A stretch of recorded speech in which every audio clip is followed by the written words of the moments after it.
No confidence की planning है आपकी या ये सिर्फ क्या रही है?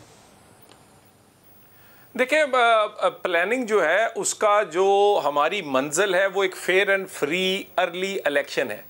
अगर अदम इत्माद से फेयर एंड फ्री इलेक्शन तक पहुंचने में कोई देर होती हो तो हमें अदम इत्माद लाने की जल्दी नहीं है।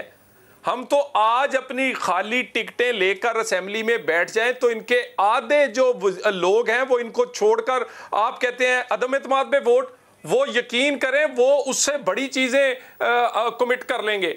वो ये तो मसला नहीं है। मसला पाकिस्तान में वो सोच जो के लेकर आना है और वो रू लेकर आना है कि वोट से मुलाकात का काफ लीग से आपकी मुलाकात का क्या अहवाल है? आज तो शहबाज साहब ने चौधरी शुजात की खैरियत के लिए भी मैसेज किया हुआ है।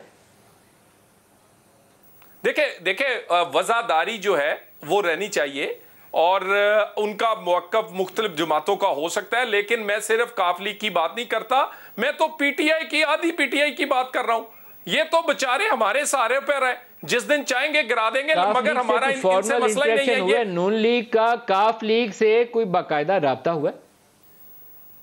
मेरी गुजारिश सुने, मैंने आपको कहा है उससे बड़े ऑप्शंस मौजूद हैं, वो कोई मसला नहीं है। ये नंबर्स पूरे करने मामला इंशाल्लाह ताला हम 2017 की सिचुएशन पर वापस तमाम मीडिया की आज़ादी, सियासी आज़ादी, जिस तरह मैनिपुलेट किया गया और जिन लोगों ने किया है उन सबको बेनकाब भी करना चाहते हैं और वापस अपनी आज़ादी लेना चाहते हैं।